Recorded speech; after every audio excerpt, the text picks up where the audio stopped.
I have been laughing uproariously this morning every time I tune in to the drive-by media.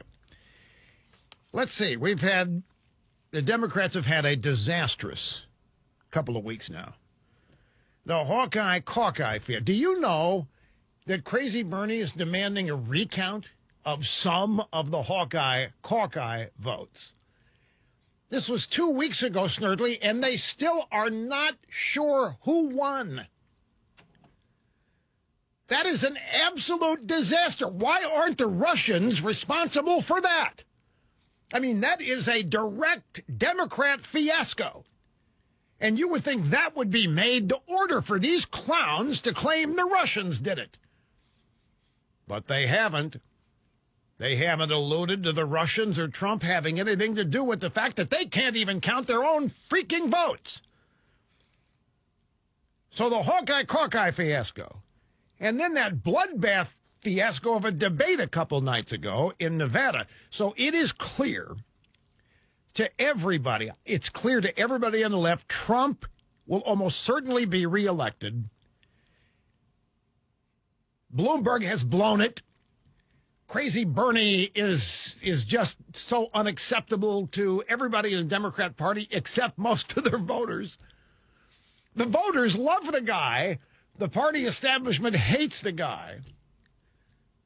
But he scored the big fundraising take after that debate. I told you people, I warned you, do not laugh at what Crazy Bernie's saying, because there are Democrats across this country lapping it up, and they sent him record amounts of money. Well, not record, but the most amounts of money considering all the other candidates and what they raised. So now it's time for the media start claiming the Russians are going to meddle in the election in 2020, because that's part of what the impeachment fiasco was all about. And I predicted all of it. I did not, I got to be honest, I didn't specifically predict that they would go back, and maybe I did. I didn't on January 22nd. I say so much, and so much of it is so correct and so right that sometimes, even when I think I'm wrong, I end up being right. So I probably did predict this, and just don't exactly remember. But here we are, voila, the New York Times. The New York Times, in addition to they've got an op-ed today written by the Taliban leader.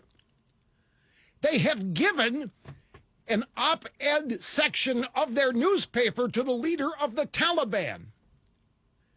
And the reasoning is, well, we're on the verge of a peace deal with the Taliban, the Trump administration, the verge of a peace deal. Why not? I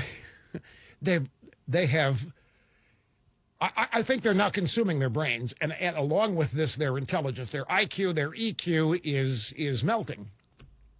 They're consuming themselves.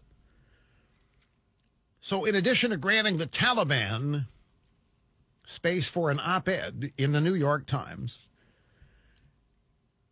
they have a front page column this morning, dictated by Adam Schiff, I'm sure, that says intelligence officials have warned House lawmakers last week that Russia is interfering in the 2020 campaign to try to get Trump reelected.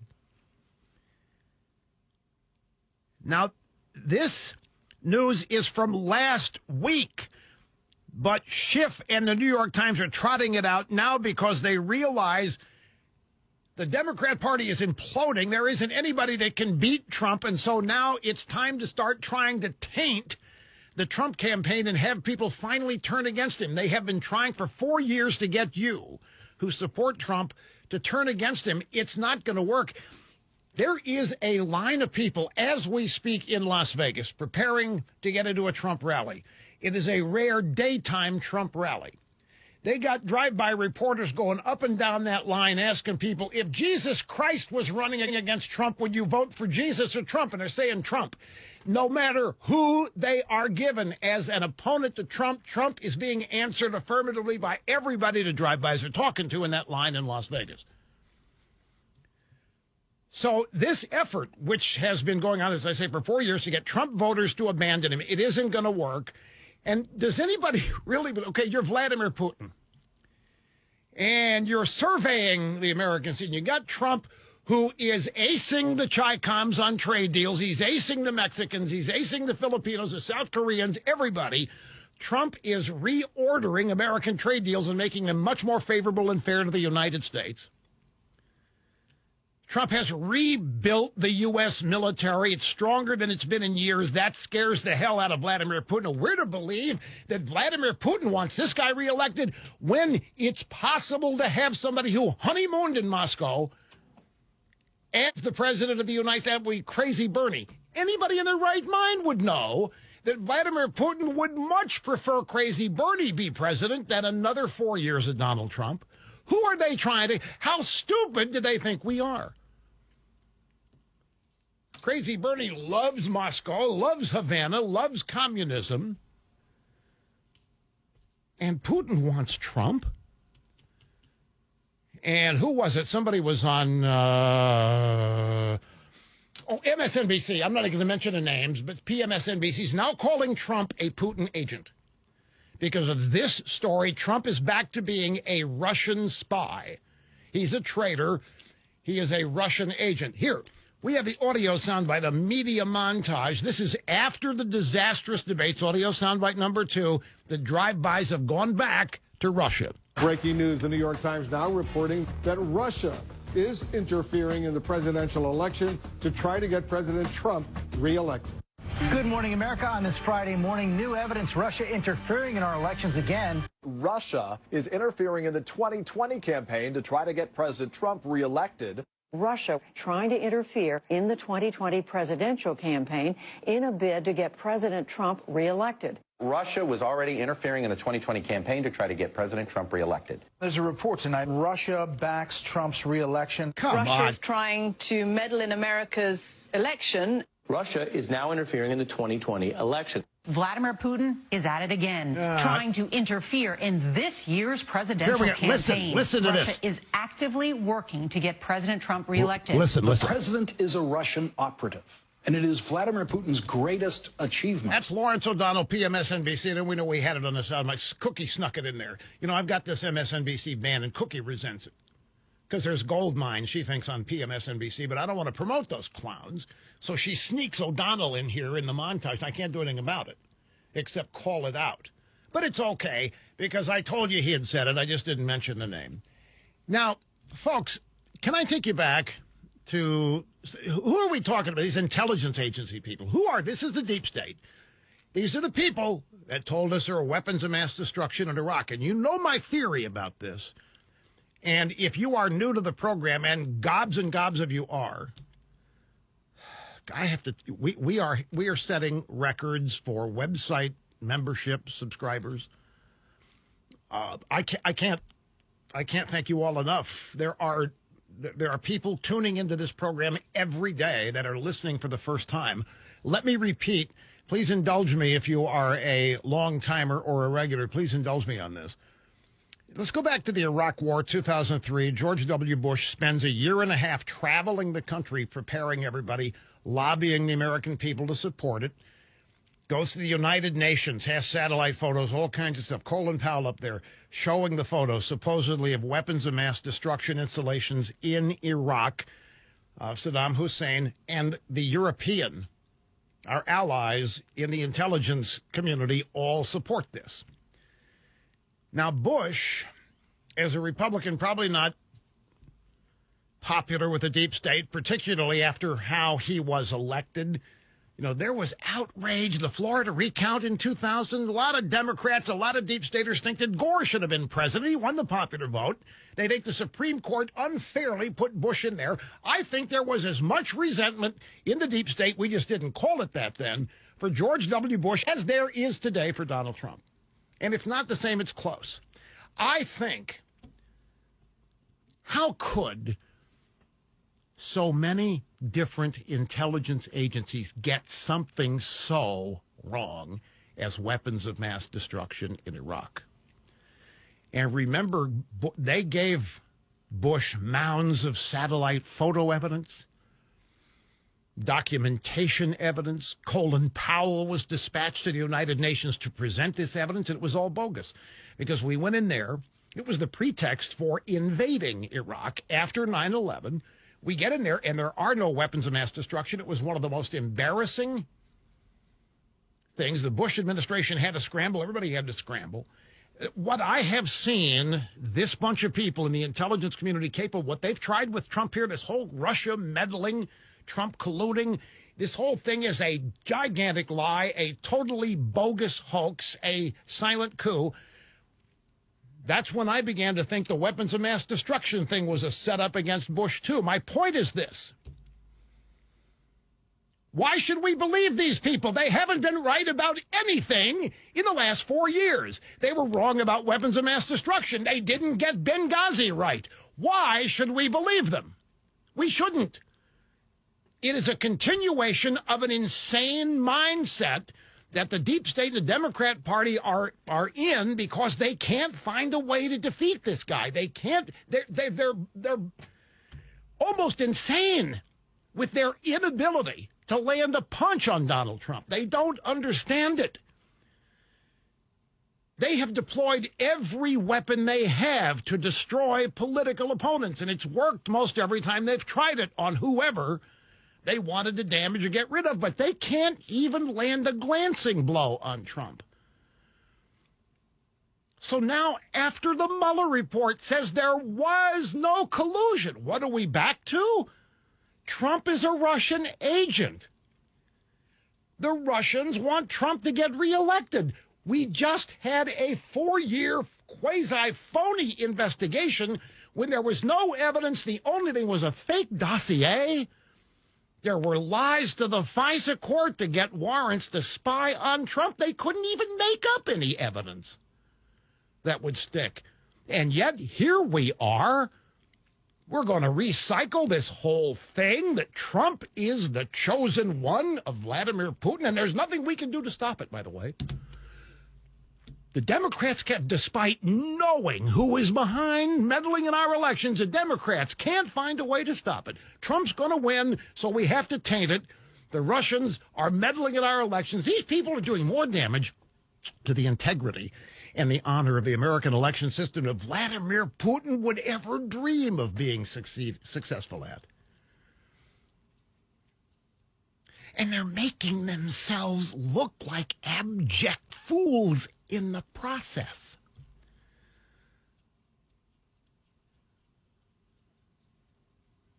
So right on time, here comes the New York Times publishing their piece. And I'm going to tell you what, folks. Remember yesterday how the drive-by media was just absorbed with the Roger Stone sentence? The Roger Stone sentence. Something so irrelevant and untied to anything serious, and yet they're glued to it. They have their reporters and their reporterettes and their info babes outside, inside the courtroom. The sentence is announced. They're hoping for 7 to 9 years. It comes back 3 years and 4 months. They're devastated. They're disappointed. But I'm telling you, they covered that Stone sentencing so closely because they think it gives them a chance to prove Trump is guilty of colluding with the Russians, even though Stone was not charged with anything to do with colluding with the Russians. They still think the Stone sentence gave them an opportunity to make this case. And I believe that they all knew this New York Times story was coming because that news is from last week when the House Democrats, the Intelligence Committee, were told about the Russians, hoping that Trump gets elected, working to make it happen. That's old news. It's from last week. They held it for the day after the Stone sentence. They don't realize how transparent they are. Anyway, folks, I hope you're taking time to savor this rather than get mad at it. I hope you're taking time to enjoy this because you are watching the literal implosion and the self-commission to insanity of a major political party in this country, the Democrats. The courage to fight and the talent to succeed. Rush on the EIB network.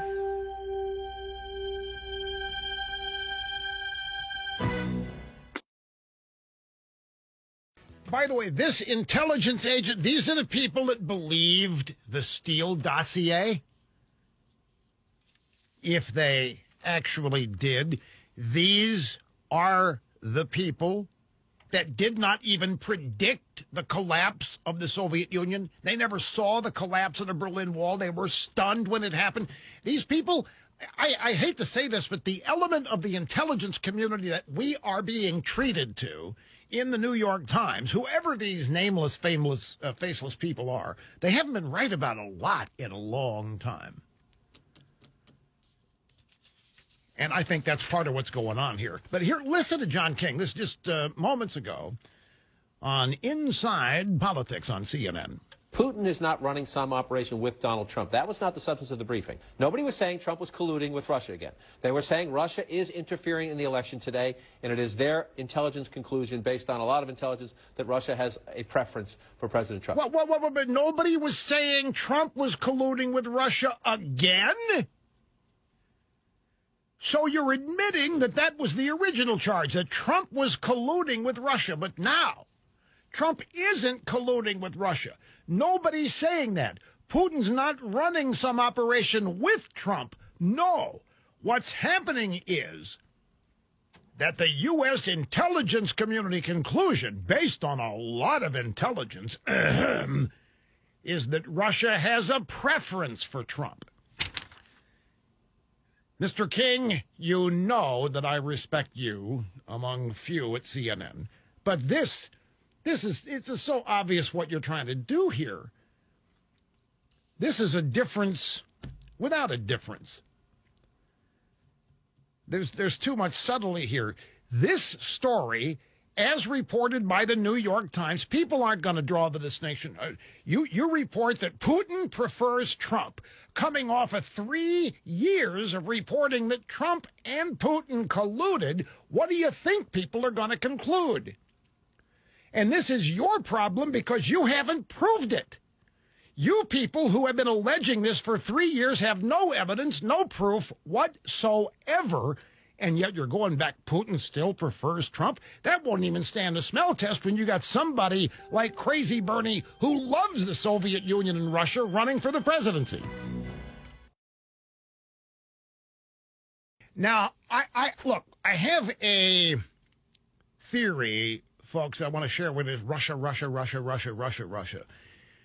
They're not letting this go.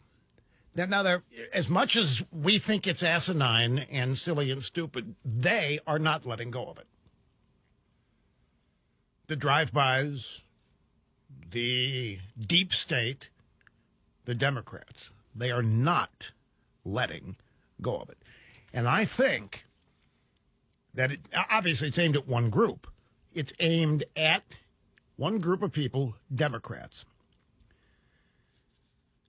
Now, you might think, well, of course, Rush. No, because some people think that this actually is an attempt to reach Trump voters, a relentless, unstoppable attempt to reach Trump voters and distance Trump voters from his voters, make them abandon him. But I don't think that's what this is. I think they have concluded they can't do that. The Democrats are the only people who believe this crap in the first place. It's the most astounding thing, but I'm sure you know Democrats to this day, despite no collusion, despite the fakery of the Steele dossier. I'm sure you know Democrats who believe every syllable of this, even though it's impossible. So the left establishment sees, I'll tell you what's happening out there. You know, Brad Parscale, who is a campaign manager for the Trumpster, that every rally, they count everybody there. They count people in line. They count people who apply for tickets. They count people who get in. And in fact, I need to call. Let me give you the latest data, because as a powerful, influential member of the media, I get this data. So I want to print this out. I want to send the Colorado rally data that was sent to me by Parscale. He sends it to a bunch of people, too. But now listen to this. I have it right here, my formerly nicotine-stained fingers, right off the printer, which actually worked quickly today. Here is the Colorado data collected by the Trump reelection campaign. 71,984 tickets of the 700 or 71,000, let's call it 72,000. Of the 72,000 tickets, about 39,000 of these people were voters. 94% of them from Colorado. Now, the big news there is you've got 72,000 tickets, only 39,000 were voters. The others are not voters, but could be. This is scaring the hell out of the Democrats. This is my point. Of the 72,000 tickets and of the 39,000 voters identified, 19% did not vote in 2016. They calculated the number 7,286 attendees did not vote in 2016, but are planning on voting this year. And here is the thing scaring the heck out of the Democrats. 17%, the people that showed up at this rally are Democrats. And that number is pretty consistent at every Trump rally. 17 to 20% of the people showing up are Democrats. And the Democrats know this. They are scared to death of an actual movement of Democrat voters toward Trump. They are scared to death of African-American Democrat voters to Trump. They have to stop that momentum. And that's what this Russia business is. They're throwing this crap out, hoping it sticks on Democrat walls, because they are the only people that believe it. Trump voters don't believe it. You can't make them believe it. Independents don't believe it. You know who believes this stuff? Educated, college-educated suburban Democrats believe this crap. College-educated suburban Democrats believe this Russia business, and that's what the Democrats are trying to protect, because there is a significant movement of Democrat voters to Trump, as evidenced by a lot of polling and survey data and what's happening at these rallies. And these numbers that I just gave you out of Colorado are pretty consistent. Rally to rally to rally. So this is a defensive move. The Democrats in their establishment have got to do something to stop this erosion. And I think that's why there was some original hope for Bloomberg. Because the way the Democrats look, Bloomberg is just another Trump. He's a rich guy. He's from New York, but he's not another Trump. He can't hold a candle to Trump when it comes to heart, humanity, empathy, personality, connectivity. Bloomberg can't connect with anybody. He doesn't even want to connect with anybody. In terms of having a connection with your voters or a connection with your audience or a bond, he couldn't care less about that.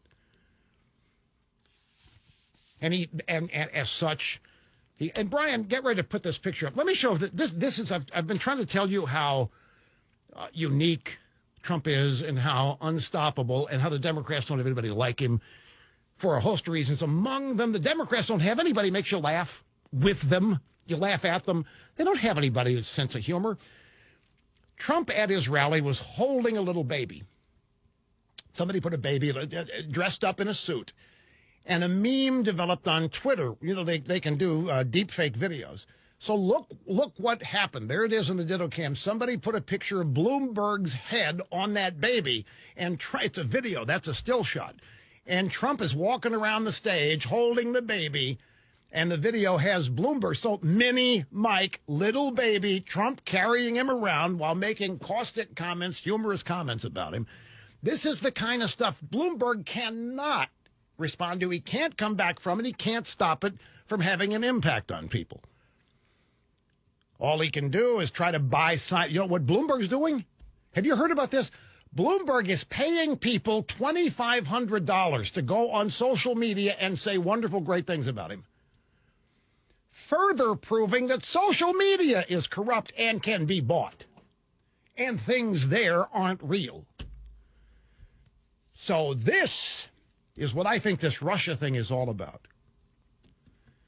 It's really an effort to stop the erosion of Democrat voters over to Trump. Now, I got a couple more sound bites about this, but what would this whole thing be without the lead corrupting agent in this whole thing, Obama's former CIA director, John Brennan? He was the ringleader. Brennan was the link between the Brits and their efforts to implant spies in the Trump campaign. He was the link because he was no longer in office. He was, Obama left and he was now the CIA director, but he still knew all the people. So the Brits and whatever they learned funneled everything to Brennan, who then funneled it to the FBI. That closed the loop, and that's how they kept things coordinated. Brennan was on MSNBC today, right on schedule, to help promote this silly Russians want Trump business. The question he got is, what is your message to your former colleagues in the intelligence community who are still fighting the fight inside the intelligence services? Carry out those responsibilities that you swore an oath to do, because they have that very solemn responsibility, whether you're intelligence or in a diplomat or in law enforcement. You need to carry out your responsibilities. I would tell them not to go to the door, not to leave, continue to do their work the best they can. This country needs FBI agents and CIA officers and diplomats around the world. And Donald Trump is in a very painful phase that we're going through right now. But we will get through this. So I encourage people who are currently in the government to stay there, do the best they can, and push back. It's a pep talk. It's a pep talk to the deep state because they are at their wits' end. Truth be told, they have got to be feeling powerless. All these ambassadors, Lieutenant Colonel Vindman, oh, say, can you see, show up and testify. They essentially get fired, reassigned. They're out of the mainstream now. They got to be beside themselves. So here's Brennan giving an old pep talk. Hang in there, buds. Keep working. We'll find a way to prevail. And we got one more. James Clapper, partner in crime with Comey and Brennan and Obama in an original attempt to set Trump up in a Trump Tower, Trump office meeting on January 6th, 2017, before Trump was inaugurated.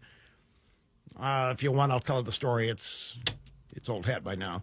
Question, he was on CNN with Don Lemon last night. Question, now we know the president was angry with the acting director of national intelligence, Joseph Maguire, over this briefing about Russia wanting him to win in 2020. Trump didn't want to hear that. So what's going on, Clapper? It shouldn't have come as a shock to anybody that the Russians are going to continue to do what they did in 2016, given the success. Stop the tape!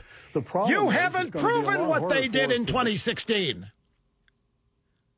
What did they do in 2016? You haven't proven they did anything. This is the thing that really bugs me about this, folks. They keep acting like even though there hadn't been a shred of evidence for anything, other than maybe the Democrats hacked, the Russians hacked the Democrat computers.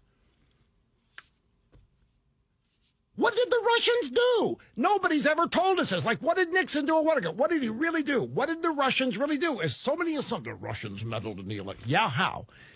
Everything they've said that the Russians did in meddling with the election to get Trump elected, there's not a shred of evidence for, and nobody has found it. So what the hell is Clapper talking about here? Well, all Clapper is doing is the same thing everybody else is doing, and trying to keep Democrats armed and antsy. But it shouldn't come as a shock to anybody. Russians continue to do what they did in 2016, given the success. What success? What success? You mean you couldn't stop them? The CIA couldn't stop. You knew what they were doing, and you couldn't stop them, Clapper? You're the director of national intelligence, and you and Obama, you knew what they were doing, and you couldn't stop. Besides, Obama was telling everybody it was impossible to tamper with the U.S. presidential election. And yet here you guys are out still trying to make the case, make people believe it's what happened. You couldn't stop the Russians. What does that say about you, Clapper? What does it say about Brennan? You couldn't stop them. You knew what they were doing. You couldn't stop them, and now we can't stop them. We're going to do it again, and there's nothing anybody can do about it? You people are so sad, it is beyond my ability almost to describe it again. Back in a second. Members of the media, do not panic. Your show prep will continue with Rush on the EIB network.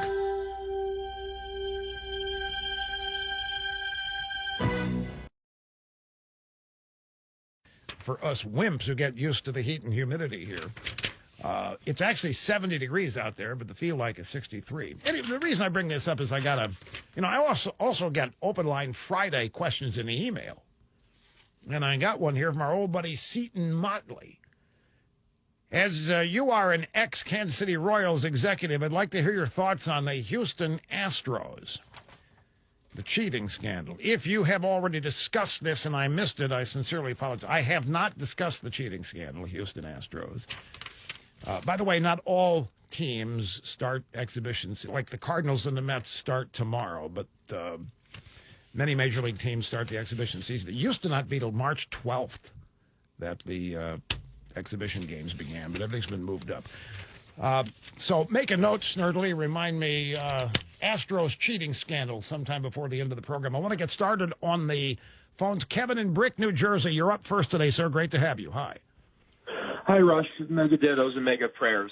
Thank you, sir, very much. Yeah. So basically, I'm 25 years old. I've been listening to you since I was 13 years old. I've been listening to you religiously. I'm a Rush 24/7 member. I never miss a show, even when I was in high school and college and all that. And my question is, I know you always joke about the Rush Limbaugh Broadcast Museum, but I think that really should be a reality. That in 50 years from now, I want to be able to, show my kids and grandkids, all these episodes, all these Rush Limbaugh shows. I think there should be an online website that stays up for eternity that, has all your shows and all the deal cam footage and everything, because you are a national treasure, Rush, and you have no idea what you mean to us. I think your shows need to be out there for eternity. So, I mean, that's my Open Line Friday question.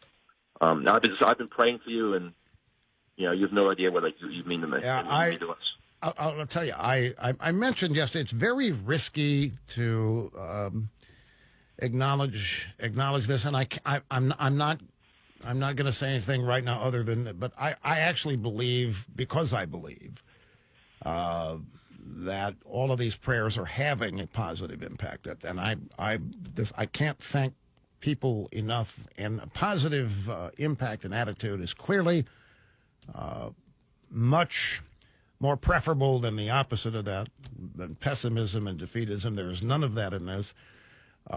I couldn't be with so much support for people like you. It would be impossible to be pessimistic, and that's testament to all of you. Plus, it's my natural makeup anyway. Now, as to your observation, even now, there's some of the early programs, the late 80s, early 90s, that are not videoed. There was no DittoCam, but the Rush TV show is in the process of being digitized and made available. And all of the old audio analog tapes of the early radio, we're trying to collect all of it to do exactly what you have said you would like. And that is a library that will exist until the end of time, that will document every moment of this program, every moment that we have saved and recorded. Even now, if you join, and this is not a sales pitch, but if you become a member at RushLimbaugh.com, you already, even if you don't join, even if you just go to the free side, there is an encyclopedic amount of content of past programs, transcripts that you can read. It's when you become a member that you get the audio and the video of all these things. And we've got a great start because of the existence of the website on creating that library. But no, I'm very flattered that you're even thinking about such a thing. But it is in the process of being prepared and organized. And even more than that. So I'm very excited about it, in fact, and I'm very glad that you mentioned it. I'm out of time for the hour. Got to take a break. But thank you again, Kevin, very much. I'll be right back. Electrifying radio on the EIB network.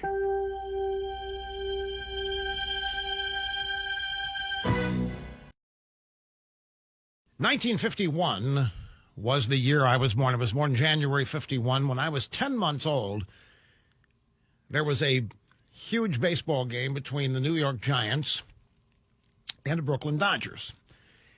And in that season, they had a 3-game playoff to determine the winner of the National League pennant that year. The Dodgers had something like a 13-game lead, Brian, with 6 weeks left in the season, and the Giants ended up winning the pennant from the Dodgers, overcoming those 13 games or 12, whatever it was.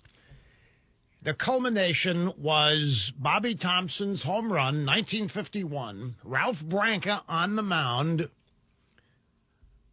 for the Dodgers. Bobby Thompson shot her. It's at the Polo Grounds, and it was shot heard around the world, and everybody thought it was just magical. It was the culmination of one of the greatest comebacks in Major League history. Well, guess what? Guess what? Out in center field, the signs were being stolen via a telescope or binoculars or something, and interestingly enough, it was a buzzer system from the employee in center field letting the dugout know what the pitch that had been called by the catcher was, and they found a way to inform the hitter. And apparently everybody knew it. Everybody knew this was going on after the fact. Ralph Branca, who gave up the home run pitch to Bobby Thompson, Thompson knew it. And in interviews about this, in years and years after the game and after the event, nobody would deny it. I didn't know any of this until a year ago when this Astros stuff bubbled up, and all kinds of history about sign stealing in baseball began to resurface. There were comments like, yeah, Branca knew that Thompson was sitting on the pitch. Take a look at the film. Well, it was film. Take a look. Bobby Thompson, he jumped on that pitch. He knew what was coming. And nobody has denied it. And Branca made a lot of money on the speaking circuit for years as the guy who gave up the shot heard round the world. Now, and there was a recent story about this, I think in the New York Post, and maybe our Eagle Eye website, people go out and search it and put the link at rushlimbaugh.com so you can read it for yourself. The story in the Post backs up stuff I learned a year ago and makes it sound like it was commonplace, and everybody knew it. Stealing signs in baseball. Can I tell you a little story? I'll try to make this as brief as I can. When I worked for the Kansas City Royals, handheld video cameras, camcorders, were just hitting the market, and it was commonplace for a team employee to be in a dugout with where the media cameras were in the dugout to videotape your own players at bat for later study. And I was the guy assigned to do this because I was the high-tech wizard. Wherever I've been the high-tech wizard. So I'm in the dugout, the Royals dugout at the time, first base line. So I'm at about first base in the section of the dugout where all of the photographers for the media are. And I'm aiming the camcorder at the plate for right-handed hitters because that's a full front-on view of the right-hand hitter, the swing, and so forth. Well, the camcorder had a blinking red light when it was operating. And I forget who we were playing, but the opposing manager, who was in the third base dugout and could see the blinking light on the camcorder, called timeout, stormed out to the umpire, demanded to know. He thought that we were sending signals. He thought that blinking red light on the camcorder was a way of sending signals to the hitter. He thought his pitcher's signs were being stolen. It was a 10-minute conversation out there. I think Dick Hauser was the manager for the Royals at the time. And I'm watching this, and I'm not knowing that this conversation is about me. And then all of a sudden, the opposing manager turns and points at the section dugout that I'm in. I still don't get what's going on. It goes 10 minutes, and the game's paused, and nobody's been thrown out. It's a heated argument between the opposing manager. I don't even remember who Royals were playing. And finally, I had to leave. I had to stop. I had to stop videotaping because they couldn't, Hauser and our guys could not convince the opposing man. It was just a video camera. We're videotaping our own guys. He said, I don't like it. You're videotaping. Who knows? You could be aiming at our dugout. You could be stealing whatever. My point in telling you the story, and later when I found out what it was, I was kind of no idea that I was the subject. Well, what I was doing was the subject of this heated conversation at home plate. But I bring this up only because the idea that stealing signs is somehow unique and outrageous is really not true. It's an art. Sign stealing has become an art in baseball. You get a runner on second base who, that's when the catchers do everything they can to hide the signals they are sending to the pitcher for what pitch they want thrown. Oftentimes, the manager in the dugout is calling the pitch. He's sending a signal to somebody that the pitcher gets and the catcher gets and so forth. Now, what the Astros were doing, as best I can understand, is, are you ready for this? The Astros had all kinds of intricate ways of stealing signs, meaning the pitch that was coming. They had people in the dugout pounding on the trash can to send signals to the hitter. I don't know what the signals were, and I don't know how long this went on, but how somebody didn't figure out pounding on the trash can at a dugout to send signals. It's not normal to pound on a trash can. So then the Astros tried something else, supposedly. Supposedly, players like Jose Altuve were wearing buzzers taped inside their jerseys, and the buzzers would buzz with a code to tell them what the pitch that was coming was, based on however the Astros were stealing it. The evidence for this is that in a playoff game, Altuve hits a home run. He rounds third base on the way to be mobbed by his teammates at home plate, and he is holding onto his jersey with his life, making sure nobody rips it off. And the theory is he was doing this to hide the buzzer that he was wearing. Now, I think that the Astros, because they have been so accused here, and apparently, I mean, their owner has gotten involved, and there's obviously been some truth established. I think there were some people calling the Astros should give up their World Series victories, give up the trophy. It was tainted. It was obtained by cheating and so forth. Maybe their World Series share should be taken away from the players. This is going to be something they're never going to live down. If the Astros play clean and pure as the wind-driven snow for the next 10 years, it's still going to be suspected that every odd victory they have is going to be the result. Gee, they're never going to live it down. And Altuve is not going to be able to live it down. It's going to stick with them. But it's not. Sign stealing is not uncommon. It's just the Astros apparently took it to a high-tech level. And now you've got players for the Yankees who lost to the Astros in the playoffs. I've had my whole career cheated, and I'm never going to get over it. And I think, get over it, bud. But it has had it's had a dramatic impact, and of course, it comes after all of the performance-enhancing drugs and the steroids and the stuff that was going on in baseball, all of which has just served to ramp up attendance. Major League Baseball attendance has seen TV ratings not so much, but at least not on a par with the NFL.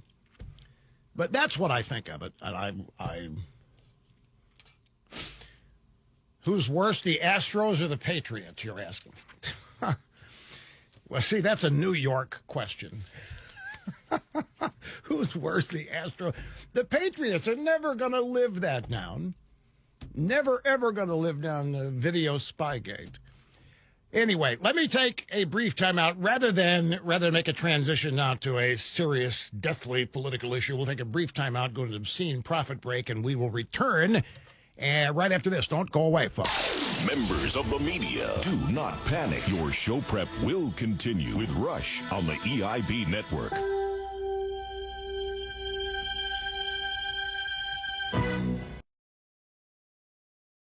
Then his baseball sign stealing stuff, lying to the FISA court, spying on political opponents, everything. You want to talk about cheating. You want to talk about stealing signs. You want to talk about voter fraud. You want to talk about any number of things. Whatever has been going on the past 4 years aimed at Donald Trump pales. The baseball stuff pales in comparison to this. Now, I have here a New York Post story. This is not the one I was referencing. There's a column that was just in the past week or so. But the story I have here from the New York Post is from July 29, 2002. So this is 18 years ago. The mystique of the Miracle of Coogan's Bluff, the Polo Grounds center field, had been taking a beating in the past year thanks to a bombshell revelation in a Wall Street Journal that fleshed out decades of rumors that the Giants used an elaborate scheme to steal catchers' signs at the Polo Grounds. Since the Wall Street Journal story broke, denials and evasiveness from the 1951 Giants have been replaced by pride. When the story in the Journal first ran, they all denied it, but later on, when they saw the reaction to it, they claimed credit to it with great pride because it was such a clever thing to have pulled off. Everybody was stealing signs. I don't know anything about our club doing it, said 88-year-old Herman Franks. But it was Herman Franks with a military field scope who ran the Giants sign-stealing operation from the team clubhouse in center field of the old Polo Grounds. Now, this story claims that Bobby Thompson claimed he didn't know what pitch Branca was going to throw. But there are more recent stories than this that indicate Thompson knew. Okay, back to the phones we go. Valparaiso, Indiana. This is Marv. I'm glad you waited, sir. Great to have you here with us. Hello. Hi, Rush. Marv, longtime listener, first-time caller from Valparaiso, which is a suburb of Chicago on Lake Michigan. Thank you, sir.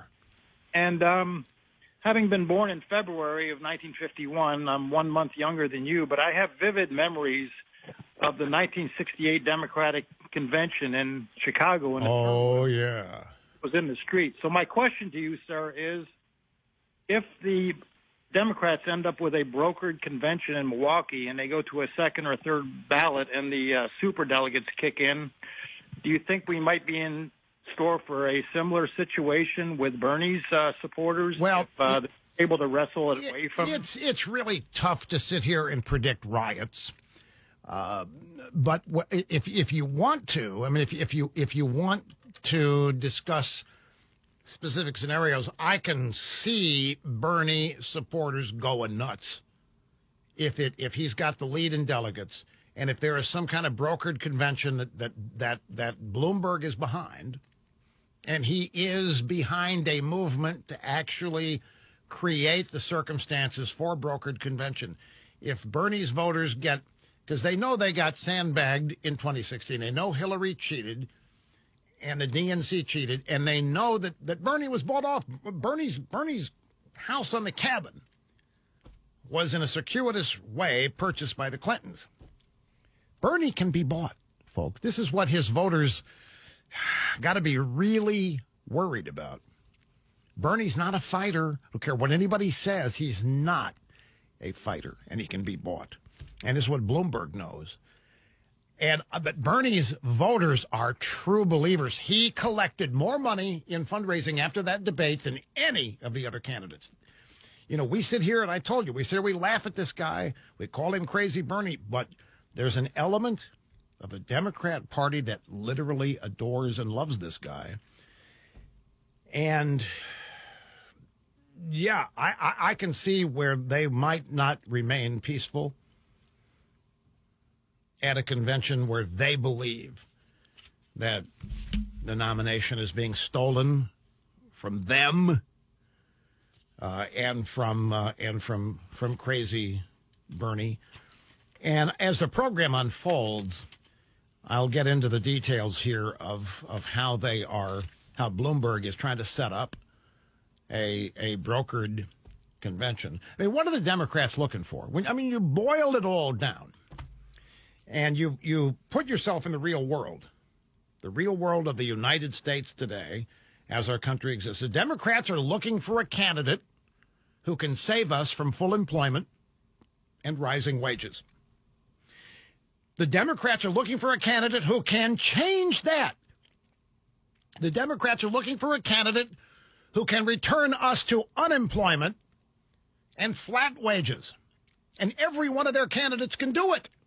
That's the scary thing. Every Democrat candidate running knows how to slow down the U.S. economy and cost it jobs. But which of those candidates? This is the question. I'm telling you, every Democrat candidate running has policies that will wreck this economy, lose jobs, and cause wages to stagnate. The question is, which of those candidates can excite a majority of voters who will make America suck again? That's what the Democrat candidate's challenge is, to motivate enough voters who want America to suck again, so that there are problems to solve, so that there are grievances, so that there are victims, so that there are people who have to turn to government rather than themselves. Trump cheerleads what? Look at the Trump rally. Trump cheerleads a positive movement of doers and makers. Bernie is the natural leader of angry takers. Trump doesn't have any takers. He has makers and he has doers. But what are Bernie's people angry about? What is there to be angry about in the United States today? Oh, you could come up with things. We don't have a paradise. Understand that. There never is a paradise. But the Democrats are trying to make people mad. They're trying to convince people that what's going on now somehow isn't real, isn't deserved, just needs to change. We need more people out of work. We need more people losing income. We need more people being discriminated against. We need more rotten trade deals. This is what the Democrats are selling. The question is, are there enough voters to actually want to get behind that kind of thing? They're angry about progress. Progress equals what? Climate change destroying the planet and the environment. They're angry about self-reliance, self-sufficiency. They're angry that Obama failed. You know, there's a lot of Democrats really ticked off that Obama has endorsed the Trump economy by claiming credit for it. Oh, you talk about a sellout. They're angry that Hillary failed. They're angry that Robert Mueller III failed. They're angry that their coup failed. They're angry that their sham impeachment failed. You got a party of angry, destructive haters, and the question is there a Democrat candidate can mobilize enough of these haters to actually win an election? That's what we're up against out there, folks. All right, a brief timeout. It's Open Line Friday, and as I said, talk about whatever it is that's on your mind. We'll come back and resume people on the phones before you know it. Don't go away.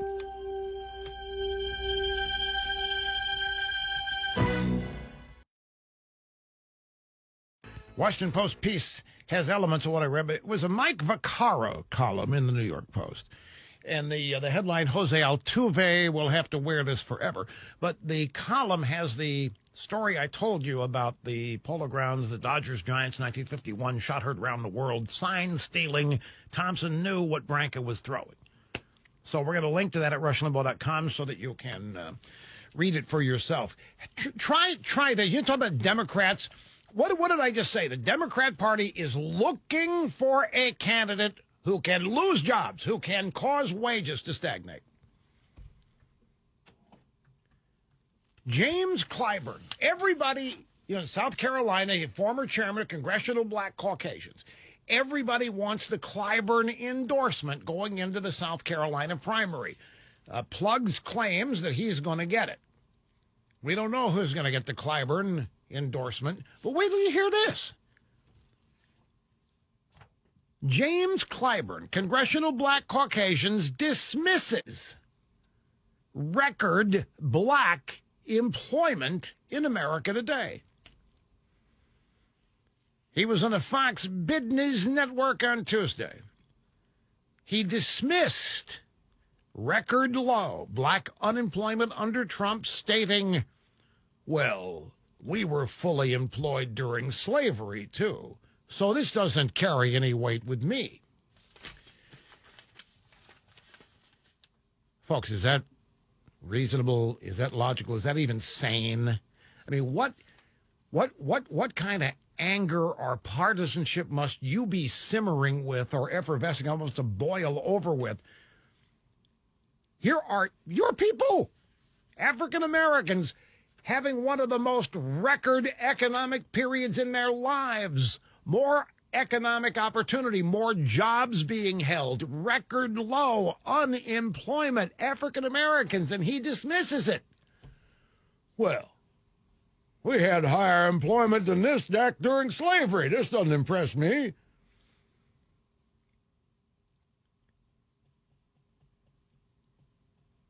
It was Neil Cavuto, who Trump's having some problems with now, I gather.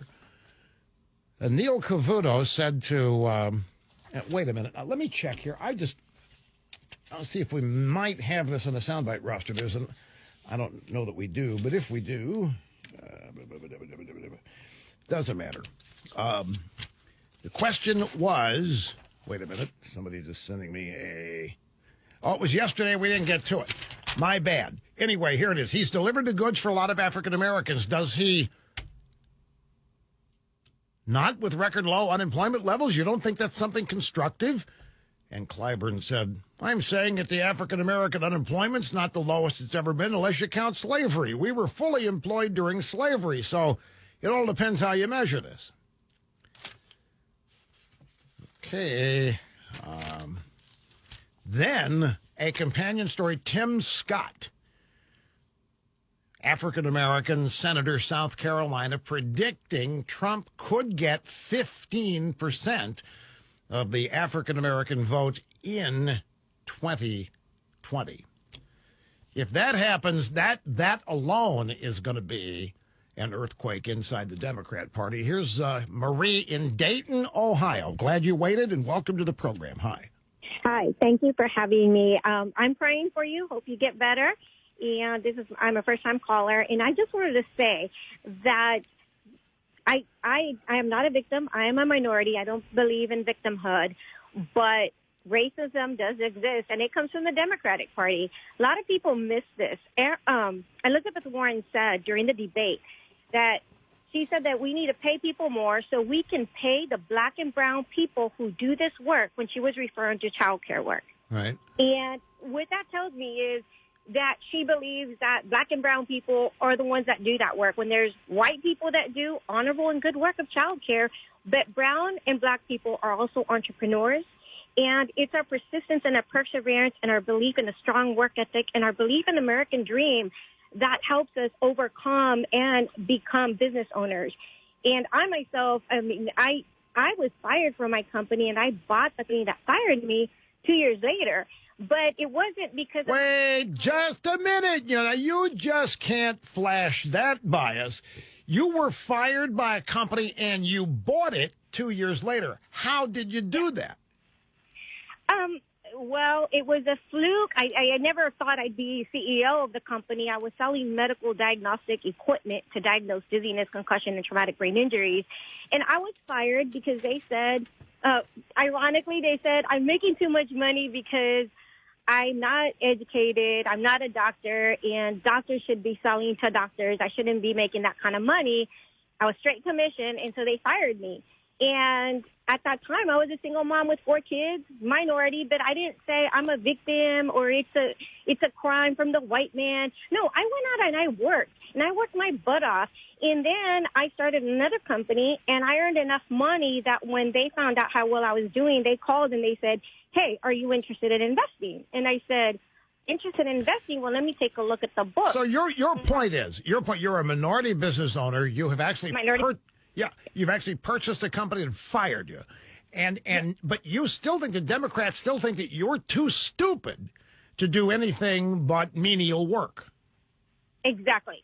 And that's what they say. If you listen to the debate and you listen to everything they say, they think you're too stupid. You need the government to help you. Because because they pander to you. That's exactly.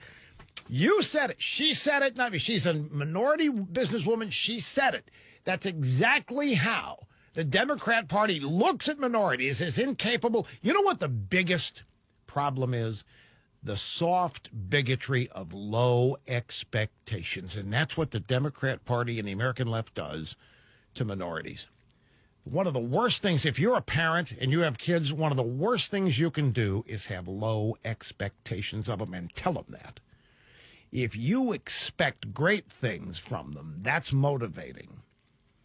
And it can become self-fulfilling. But if you have low expectations, and it's exactly, the Democrats are built on that philosophy, the soft bigotry of low expectation. You can't do much. You can't do it on your own. You can't do it without us. But it's not just minorities that the Democrats treat that way. It's a whole lot of their voter base. It's how they look. That's the preferred constituency, people who just can't do much on their own. And it's obvious here from Marie, she's offended as hell by that. And given what she's done, I totally understand. I'm glad you called. Thank you so much. This is Gary in Phoenix. You're next. Welcome to the EIB Network. Hello. Mr. Limbaugh, what a pleasure to talk to you. Thank you, sir. Greetings from a fellow Missourian. I am a nurse. I'm a registered nurse, and God was very good to me. He gave me the gift of compassion and empathy, and that's why I enjoyed my job so much, and that's why I think I did very well at it. My question for you is, you say quite often, I have talent on loan from God. And I'm wondering, what do you feel your talent is? And what is the gift that God gave you that allowed you to become the person you are today? Okay, that might require, because you sound like you're serious in the question. You're not, flippant about this. You actually. Oh, no. I think God gives us gifts, and he allows us to use them for his benefit, and it's really wonderful when you can use them for look good. You've done that. I just want to know what the talent is. Yeah. Well, yeah, I'm going to try to answer. Don't misunderstand, but there are a lot of answers to this. This last call that we just had, I knew what she was saying, even though she didn't say it. Time was running out. I had to. So what you're saying? Yes, she said exactly, even though she had never said that yet. My ability to understand what people are saying, and then if they are having trouble communicating it, to find a way very straightforward and simply to explain it, which leads to the ability to take something very complex and make it understandable.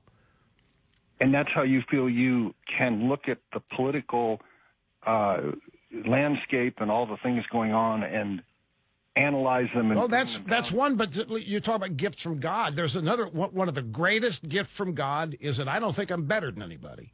And I assume that everybody in this audience can understand anything I explain to them. So there's no condescension. When I go play golf someplace, I have a better time. I have more relatability with the people that work at the place than the other members. And Donald Trump is the same way. Donald Trump has more of an ability to identify with the people who make things work than with the people who benefit from those people making things work. And we can relate to both groups, but I think it's either a gift from my parents, the way I was raised, not to think that I am better than anybody and not to look down and condescend to people and to assume that everybody is as smart as I am.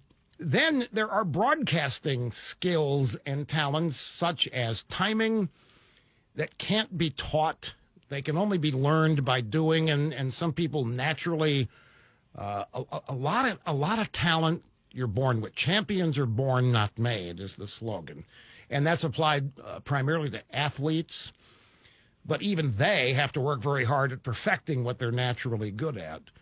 Empathy, you mentioned it, but that is a fundamental characteristic to succeeding with this, because if there isn't a bond that is created between, say, me and host and the host and the audience, if I'm just somebody sitting here talking to a bunch of faceless people in a megaphone, it ain't going to work.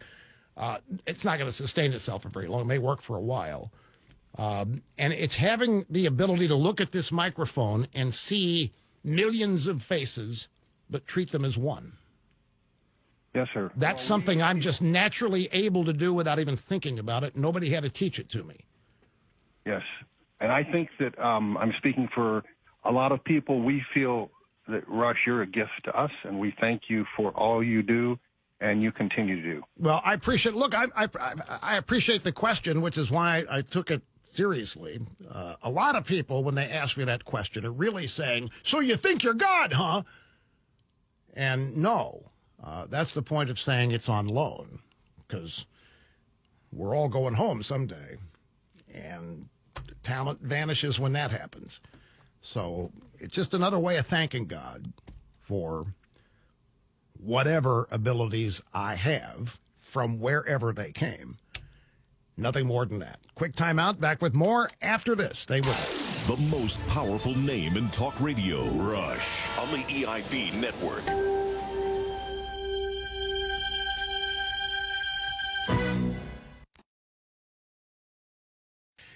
It was Tuesday night. Fox, with Cavuto, questioned whether you like the president's style or not, or his tweets or comments. He has delivered the goods for a lot of African Americans, has he not? I mean, his record low unemployment. Don't you think that's something that is constructive, Congressman Clyburn? No, because it's not true.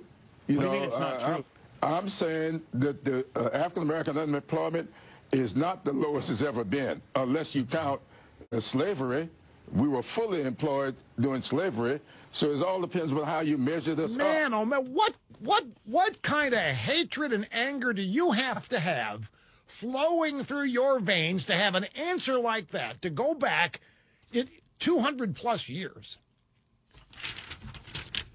This is why these people, the Democrats, this is why they cannot move forward. This is a classic example of grievance, victim politics, and that they can't move on from it. Here's Mike in Cincinnati. Great to have you. EIB Network Open Line Friday. Hi. Hey, Rush. God love you, and long may you run, in the words of Neil Young. Thank you. Thank you very much. I appreciate that. Hey, getting back to the Russian thing, I think we're going to hear a lot about the Russian thing again, obviously. And I just think it's important for everybody to know that the Russians live in a real world. The Russian people are great. It's their handlers that are horrible, as we know. They hate us. They envy us. And most of all, though, they fear us. And that's why they want, this is the point I'm trying to make, that's why they really would like Trump to win, because they know that America, when we're economically healthy and even militarily healthy, they're better off, and so is the entire world. If we have another 2008, 2009, if we go into a depression, the wheels are going to come off next time, and then it's everybody on their own. And if push comes to shove, the Russians will lose against us 10,000 times to 1. So they don't love us. They hate us. They fear us. But they know that. Well, now wait. Let me. So is the rest of the world. This is a unique theory that you have, and I need to query you about something. Sure. The contra opinion of yours is that the Russians consider us an arch enemy and want us destabilized and weakened. Putin is former KGB, and once you're KGB, you're always KGB. Nobody ever leaves the KGB.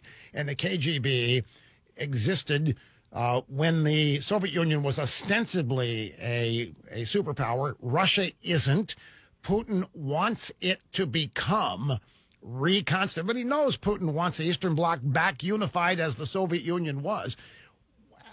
How would you answer somebody who said, wait a minute, no, Putin wants us weakened. He wants us destabilized. He wants America with internal turmoil because it benefits him? I would say this, that even when they were the Soviet Union, even when they had all their little pieces and parts together, they couldn't hit the broadside of a barn, Rush. Even back then, they were. Well, I know that's true. They've always been. They were manufactured. They were manufactured as a superpower to create a number of other things the American people had to face. But there's so many people that think the Russians want to defeat us, that the Chi-Coms wanted to weaken us, destroy us as a superpower. Your point is the world can't afford for us to be destroyed because of our economy. Everybody needs it. Everybody feeds off of it. And they do not want any real damage to the United States to occur. They just want to be able to play with us and not be dwarfed by us. You nailed it, Rush. That's exactly my point. We are, the world's better off, and even our enemies know it, if we're healthy and we're doing okay. Like you said earlier, we're not, this isn't heaven, but we're better than everything else combined. If we go wobbly, if we get knocked back on our heels, I'm talking about the United States, and we have an issue, and that's what will happen if the Bernies get in, right. You can kiss everything goodbye. There you go. Talent on loan from God. Listen to what the left doesn't want you to hear. Rush on the EIB Network.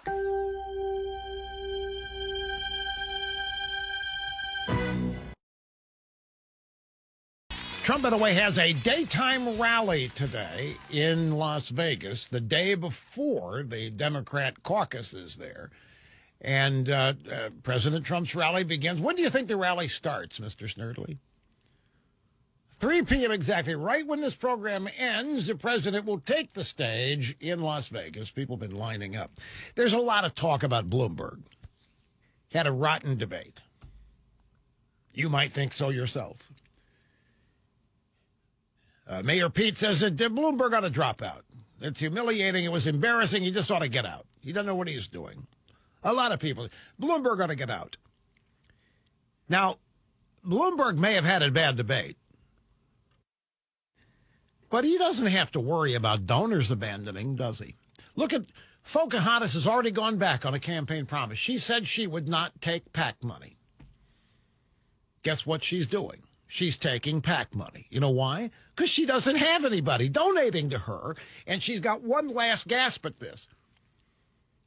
But Bloomberg doesn't have any donors to worry about. Certainly he doesn't have to worry about any donors abandoning him. So why would he drop out? Why would Bloomberg drop out if he believes Crazy Bernie scares the hell out of establishment Democrats? And he does. Bloomberg knows that the establishment of the Democrat Party does not want Crazy Bernie. They didn't want him in 2016. They don't want him now. So if you're Bloomberg, do you know how much he spent in January alone, Mr. Snerdley? $250 million. $250 million! And he doesn't have any delegates yet. The thing Bloomberg's worried about, Crazy Bernie has a good Super Tuesday. He could have an insurmountable delegate lead, and all you can hope for is a brokered convention. But if you're Bloomberg, why not stick around and see how things play out? I mean, if Bernie...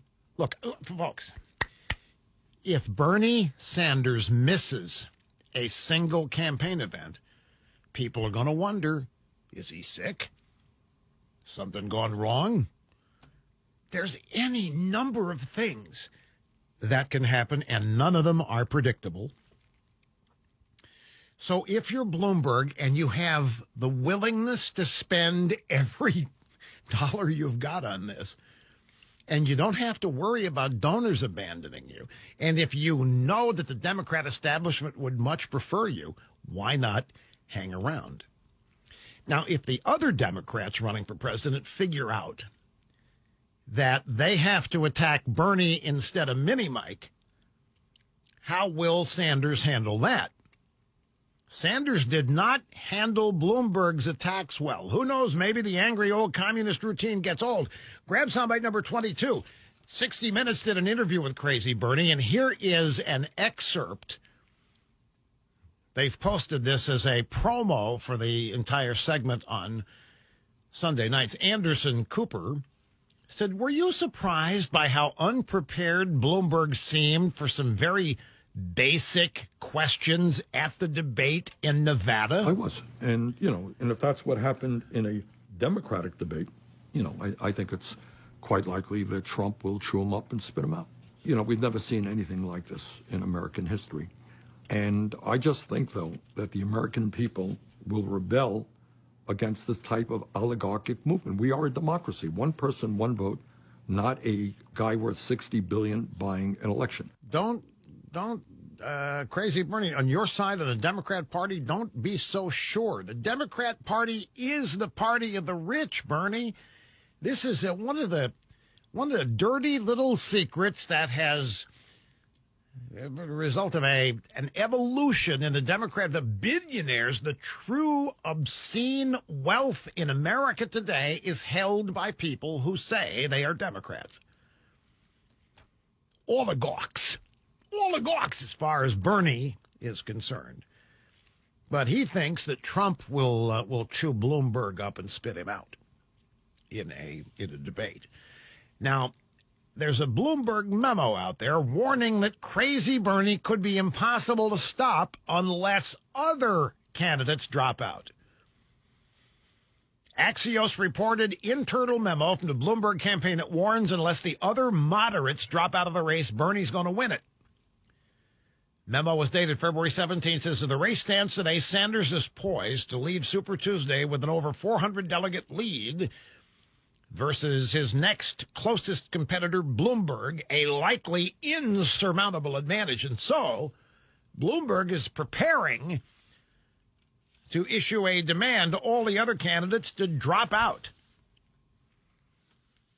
Here's the Politico story. Mike Bloomberg privately lobbying Democrat Party officials and donors allied with his moderate opponents to flip their allegiance to him and block Bernie Sanders in the event of a brokered national convention. With Sanders' emergence as the front runner, Democrats in those states have recently raised the prospect that Democrat socialists could be a top-of-the-ticket liability. Really? That's not new. So Bloomberg is making a move now for a brokered convention. He's making a move on getting people to abandon Bernie. He is paying who knows how many people $2,500 to write positive things about him on social media as though they are spontaneous, which is proving that social media is not real, that it can be bought, and that it can be corrupted and has been, which you and I have known for many moons. Bloomberg's campaign manager says it may be there's not much campaign after Super Tuesday. This is, again, another story that is related to the number of delegates Crazy Bernie's going to have after Super Tuesday. And Bloomberg's own campaign manager concedes that Bloomberg tanked in the debate. He's not sure that Bloomberg will beat Sanders on Super Tuesday. It may be there's not much campaign in March. After Super Tuesday, it could be Crazy Bernie wraps it all up. So this is why I don't think Bloomberg drops out. He doesn't have any donors to lose. He doesn't have any. All he can do is just bide his time, try to buy all these social media comments that praise him to the hilt, and wine and dine the Democrat Party establishment and hope somehow that there is a brokered convention. And right here we have it in the Politico. Bloomberg quietly plotting brokered convention strategery. The effort is designed as a potential backstop to block Crazy Bernie by poaching supporters from Joe Biden and other moderates. Which makes me laugh, because there aren't any moderates in the Democrat Party. Now, some of you might, well, what about Mayor Pete and Klobuchar? Folks, they're not moderates. The Democrat Party doesn't have any moderates in it. One of the things I've done for the entirety of the time I've been hosting this program has been to attempt to educate people ideologically how to spot liberalism and to believe that liberalism is nothing we want any part of. It is a competing ideology, but it has nothing in common, and it's becoming even more extreme. Liberalism has now become, as part of the Democrat Party, socialism and communism. there isn't any overlap. You know, this business about crossing the aisle, finding common ground, there isn't any. When you have an economy as solid as this is, with wages really increasing in real terms for the first time in a couple of generations, at least one generation, and you want a political party that wants no part of it, a political party that doesn't even try to say they can do better, a political party that wants to tear it all down. What is the common ground with this? What is the common ground with the people in that party? They don't allow pro-lifers. They are now allowing abortion after birth. Where is the common ground? Now, my effort has been to get people to understand, to spot liberalism, and the moment you spot it, to oppose it. I think that's still one of the most direct routes to making liberalism a minority entity. It's going to be a long slog, and it may not be possible, because liberalism is so seductive. It's a gutless choice. It's the easiest choice in the world to be liberal, because you don't have to do anything but say you care about X, and that's it. You see a couple starving people on the sidewalk, and all you have to, oh, isn't that horrible? I feel so bad. And you've got a big heart. The minute you start trying to do something about it, that's not what you're supposed to do. That's where conservatism comes in. And conservatism seeks to teach people how to escape their own plight, not teach people how to go on the lam and stay in the plight that they're in, which is what the Democrats and what liberalism does. So it's easy to be a liberal. It's very tough to be a conservative, because now you're talking about actual solutions, rolling up sleeves, actually trying to reverse life circumstances for as many people as you can, using their own talents and abilities that they don't think they've got. Jack Kemp had a line, I loved it. Liberals measure compassion by the number of people getting handouts. Conservatives measure compassion by the number of people who no longer need it. So liberalism is always going to be seductive. You have to care, and that's all you have to do, even if you don't. And it's easy to fake caring. And you really, the more odd or weird people are, care about them. Oh, that makes a great. My point is that there isn't a significant number of moderates in the Democrat Party anymore. They wouldn't be having the troubles they're having. And their frontrunner would not be an avowed communist if there were moderates in the Democrat Party that overwhelmed and outnumbered everybody else. So Bloomberg running around trying to find a way to get these moderates out of the way to coalesce behind him. There aren't any. Klobuchar, Mayor Pete, listen to them very carefully. There are not moderates there. They try to act as though they are with the way they speak or their mannerisms or the way they mask their policy statements, or as Bill Gates would say, bullicy. But there aren't any moderates. So Bloomberg, quietly plotting a brokered convention strategy, is banking on the fact that the establishment of the Democrat Party is as opposed to Crazy Bernie today as it was 4 years ago. And the belief is that they are, because they believe Crazy Bernie is going to get wiped out in a landslide like McGovern and like Dukakis. But like I said the other day, notice that Crazy Bernie gets lumped in with what the Democrats and media want you to think are outliers. Yeah, Dukakis and then McGovern. They were not outliers. They were mainstream of the Democrat Party. Dukakis was a governor of Massachusetts. McGovern was a senator from the Dakotas. They were not outliers. They were not radical leftists. They were the Democrat Party of the day, and it hasn't changed any. So Crazy Bernie is just a communist where those guys wouldn't admit they were. But that's what the Democrat Party is. So this idea that the establishment of the Democrat Party is worried that Crazy Bernie's going to take them down the tubes,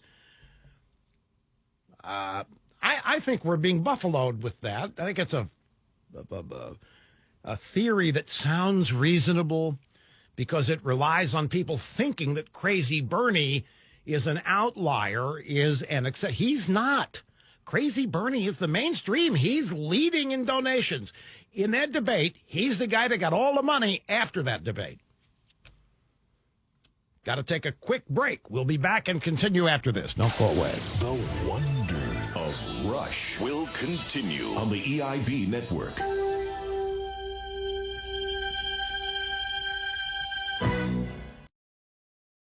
This is the time of day you want your home protected with a good security system. That's right. More home break-ins occur this time of day than at night, contrary to what you see on television shows. You know why? The burglars figure the odds are nobody's home in the daytime. At night, there's going to be lots of people there. And the burglars look for homes unattended, unprotected, unoccupied. You go to work, kids go to school, your home is empty. Now, you want your place protected with a Simply Safe security system when you're gone. This is a state-of-the-art system, folks. Notifies you and the cops the moment someone makes an attempt to break in your house. You get a Simply Safe app on your phone. It'll alert you just as quickly as you hear from Simply Safe's 24/7 professional monitoring staff. And if there is a break-in, Simply Safe is going to notify your local cop department immediately. And that monitoring service, only $14.99 a month, by the way, with no contract. That's normally $50 with the other guys. Everything about Simply Safe is fairly priced. And one reason for that is tech innovation. Aren't any wires? I cannot tell you how big a difference that makes in installation, in troubleshooting, in maintenance. No wires is huge. It means you can install it yourself if you want to. All you have to do is put the sensors where you want them in your home. They connect to the base station via Wi-Fi. And the base station connects via cellular to the police department and the fire department. You go online to simplysafeusa.com. You pick the elements of the system that you want. It arrives at your home pre-tested, pre-configured. You can see it all at their website, simplysafeusa.com. There's no promo code needed. That website address is specifically for those of you in this audience. And there is a 2-month, 60-day money-back guarantee and free shipping. So you've got 2 months to try it. If it doesn't meet your expectations, send it back and you'll get a full refund. Simplysafeusa.com. David, El Paso, Texas. Great to have you, sir. Hi. Hi, it is a real honor to get to talk to you again. Been listening to you since I was 13, and now I've got my baby girl listening to you. You really are Uncle Rush to me. Thank you, sir. I appreciate it very much. Every day. Thank you. So what I was thinking about lately was I really think Biden and Buttigieg, I think their campaigns are done. They have no chance at all. Buttigieg he experienced a fluke in Iowa. I think he did good there because he's more well known to the local populace than the other candidates. But Biden, I think he's been on a downward spiral since impeachment began. At the early stages, he was rude and abrasive to people, thinking that maybe that's what endeared Trump to everybody. He was rude to the wrong people. Did you hear what he said the other day? He said the other day, look, in my second term, if I'm losing my mind, God forbid if I lose my mind, I'll get out of there. I'll have somebody who knows what to do and step in for me. I said, if you're losing your mind, that sounds about the right. guy, he's like Crazy Bernie, he's 78. Biden's going to be 78 this year. I think but Biden has got to win South Carolina, and that means he's got to win the African American vote. If he doesn't, it's over. Play taps. Oh yeah. Yeah. Buttigieg, I agree. Buttigieg's time is not this year. He may have a future down the road on it, but yeah, I don't think these guys can overcome Crazy Bernie with their delegates. By the way, a verdict, 3 of 5 counts, is in on the Weinstein case. We don't know what they are yet. Jury deliberations may be continuing, but the jury has reached a verdict of 3 of the 5 counts. This is the rape/sexual abuse trial of the man responsible for the Me Too movement. Harvey Weinstein, Miramax, and then the Weinstein Company. And we'll see what happens with this. They've been trying to read the tea leaves based on the jurors and their questions for the judge, asking for explanations of testimony, some of the witnesses. But you really don't know. Now, Weinstein has been doing his part, been showing up at court in a walker, showing up, with little blue pills falling out of his pockets, making it look like there's no way that he could possibly have sexual relations with anybody, including himself. So we'll see how much of the theatrics work will be. Well, I'm sorry, but that's what it looked like to me. It is a Newsweek story. Now, admittedly, Newsweek is something people used to read, but as program host, I have to consult as many sources as I can. Life is show prep, folks. It never ends. Bloomberg to pay hundreds of people $2,500 a month to praise him on their personal social media feeds. Mike Bloomberg's presidential campaign will reportedly pay hundreds of people $2,500 a month to promote the candidate via text message and their personal social media feeds. The billionaire's team is now hiring more than 500 deputy digital organizers to work up to 30 hours a week to promote Bloomberg to online friends and phone contact lists, the Wall Street Journal reported, citing a staffer in California and internal documents.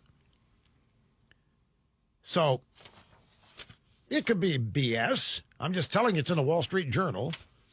I mean, even when the New York Times prints lies, we still report, the Russia stuff, for example. But now that you know that something like this could be possible, then what does it make you think of social media?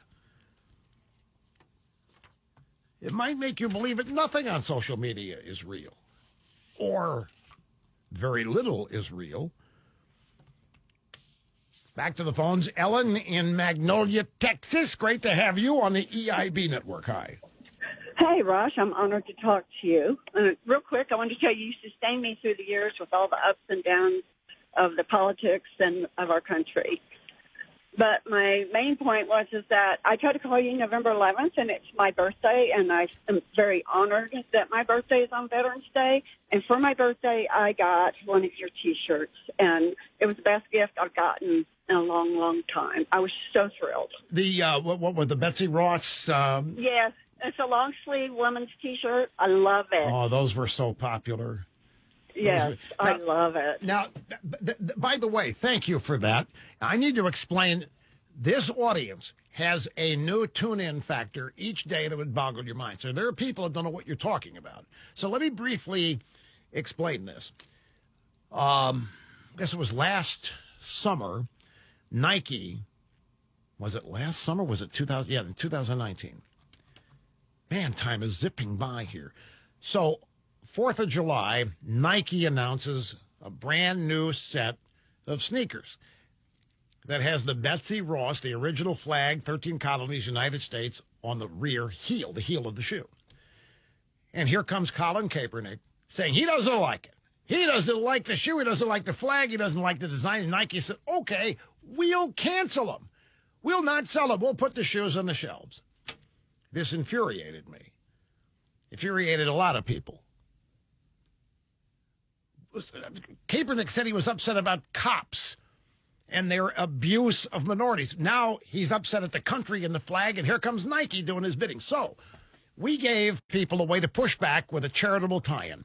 We created an entire line of apparel at the RushLimbaugh.com store featuring men and women's caps, shirts, golf shirts, any number of things with the Betsy Ross flag. And the tie-in was to Tunnel to Towers, a charity that raises money for the surviving families of first responders and military people killed in action. It was named after Steven Siller by his brother, who was a firefighter killed, first responder, running back into the towers after 9/11 happened. Frank Siller set it up. Well, guess what? The original T-shirt was a $27 item. Classy. It was a very, very classy T-shirt, but it was not cotton. Very unique fabric. We heard from the cotton people. Cotton people, what do you mean you select T-shirt that's not cotton? You got to get cotton. So we added a cotton line of apparel. And inside of 3 months, folks, at a $27 price point, we had raised $5 million in profit that was donated to Tunnel to Towers. I say we raised it. You produced it. You had us working around the clock to fulfill orders. You had us working around the clock to get product. You had our vendor in Pennsylvania working around the clock to print and manufacture all the apparel. It went on for months and months and months. $5 million on a $27 to $34 price point. There were some things more expensive. It was unbelievable. And it was not a profit pursuit for the RushLimbaugh.com store. It was a pure charitable pursuit, gave people a way to push back against Nike and all of this anti-American flag stuff that made no sense and infuriated people. That's an incredible amount of money. That's an incredible amount of sales. Divide 5 million by, just say, $35 and see how many items had to be sold and fulfilled and delivered. It was one of the most phenomenal things to be a part of. And it happened all last summer from July 4th on through the end of the year. She got hers on November 11th, Veterans Day. And she was just calling to tell me how much she enjoyed it. And it was, folks, we don't sell cheap stuff. We don't stock cheap stuff. Everything in there is quality. We find the best quality stuff at whatever price point we think is good and fair.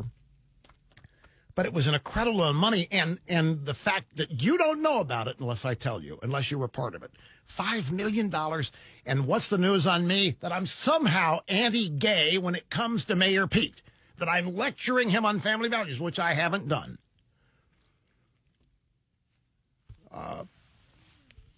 But we didn't do it for publicity of it. We did it for the charity and the community spirit of it all. And you guys, you came through in, well, we hadn't seen anything like it.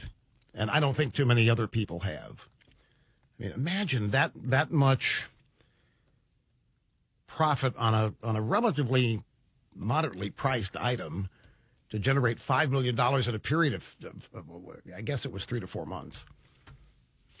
I mean, you came through like you always do, and it was an honor to be part of it. Anyway, that's what she was talking about, and that's why it mattered. Quick phone call before the break. This Elizabeth in Philadelphia. Great to have you on the EIB network. Hi. Hi. Hi there. So not many people like my last name, Trump, and since I live in PA near Philadelphia, and I went to San Antonio, Texas for a convention, and we went to go get these name tags, and they asked me what my name was, and I said it, and once they heard the Trump part, these two ladies were like, "What? No way! That's so cool." Wait a minute here. You're young, right? I don't want to insult, but you're a young. How old are you? 11. I knew it. See, talent on loan from God. I knew from the sound of her voice, folks, that she was a young. Because you're 11 years old. Your name is Trump, and you live in Philadelphia, Pennsylvania. Yeah. And you are not treated with respect there because your last name is Trump. But when you went to Texas, everybody loved you. Is that basically the story? Yeah, pretty much. Well, have you thought about moving to Texas? Yes. Well, I'm so glad you called to tell me. Are you related to the president at all? I'm pretty sure somewhere like really, really far back in the family tree. Yeah, I would bet because that name is, it's a unique rare name. You probably are related to the president somehow, some way. Well, look, I'm glad you called. I appreciate that. How long were you in Texas? Just a couple of days. Couple days. And you were there with your parents, obviously. No, grandparents. Grandparents, okay. Well, you had a good time. Now you're back home and listening to the program today. This is great. Yeah. Well, thank you so much, Elizabeth. I'm glad you called. Yes. I also wanted to say that I love your book. Oh, the Rush Revere books? Yes. Yeah. Do you have a Liberty doll by any chance? No. Oh, well, let me fix that. You hang on here, Elizabeth. A nice man's going to pick up the phone and get a mailing address from you that we can send you a whole package of Revere stuff from Revere and Liberty and the gang. If you like the books, you'll love what we're going to send. I'm really glad you called. Great to hear from you, Elizabeth Trump, folks, and we'll be back right after this. Hear it now. Read about it in the paper tomorrow. Rush on the EIB network.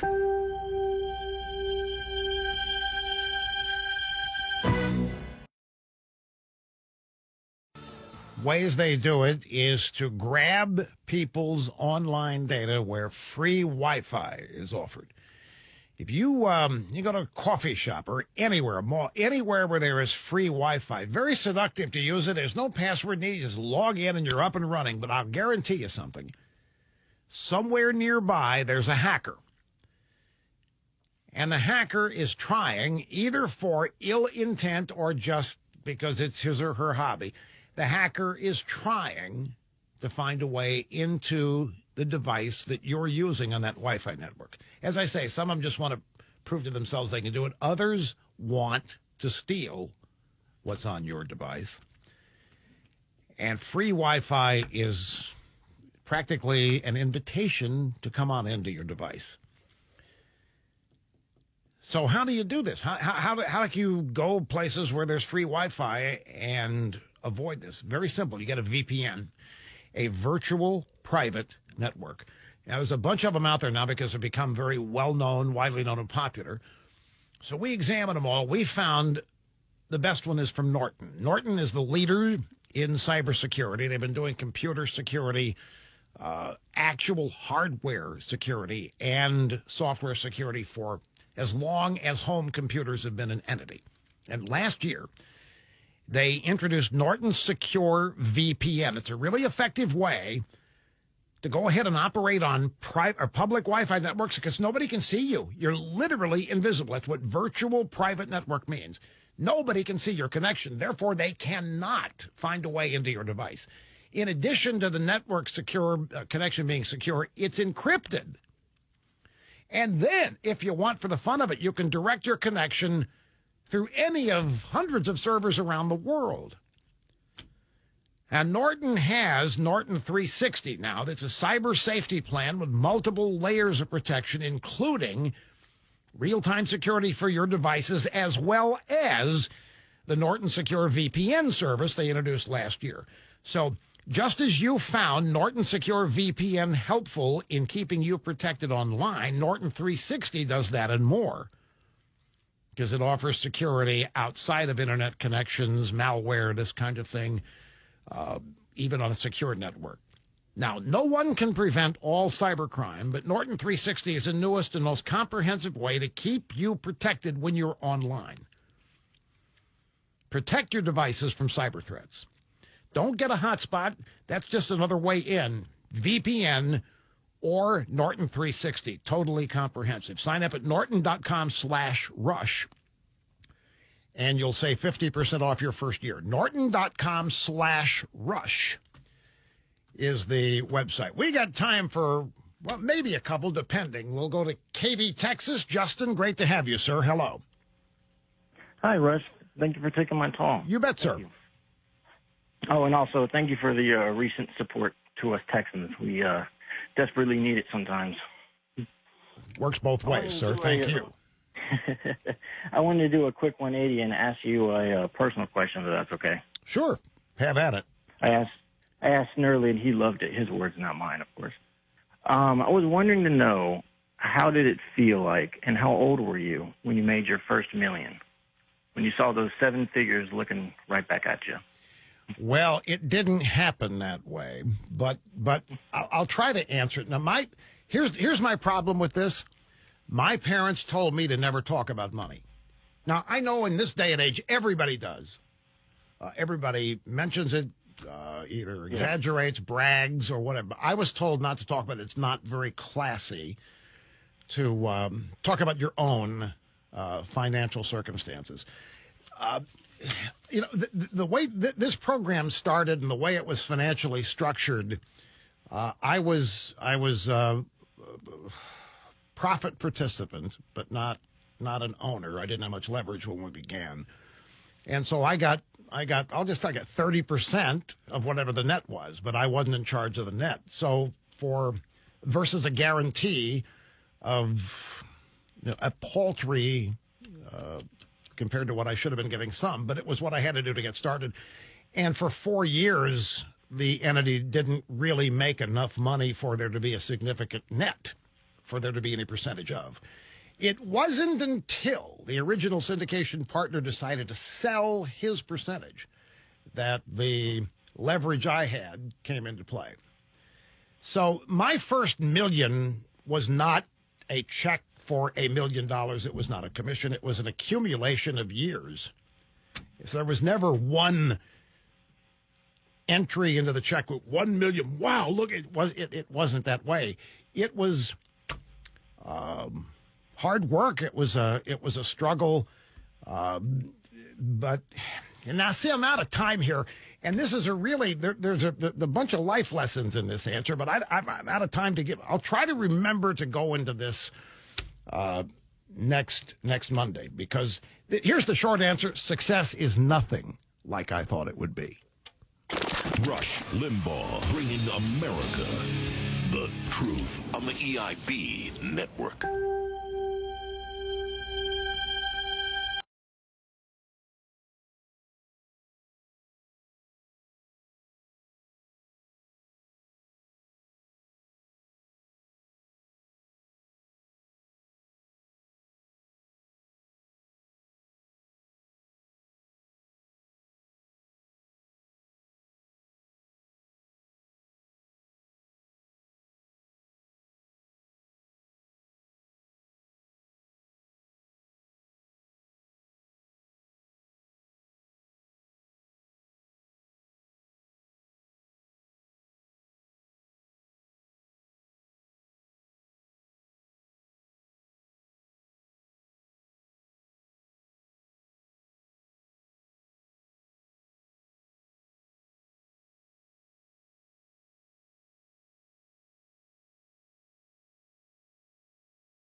Được ở các nơi thiếu nước, bà con mới đi khai khẩn hoang hoặc sống vùng đất phèn,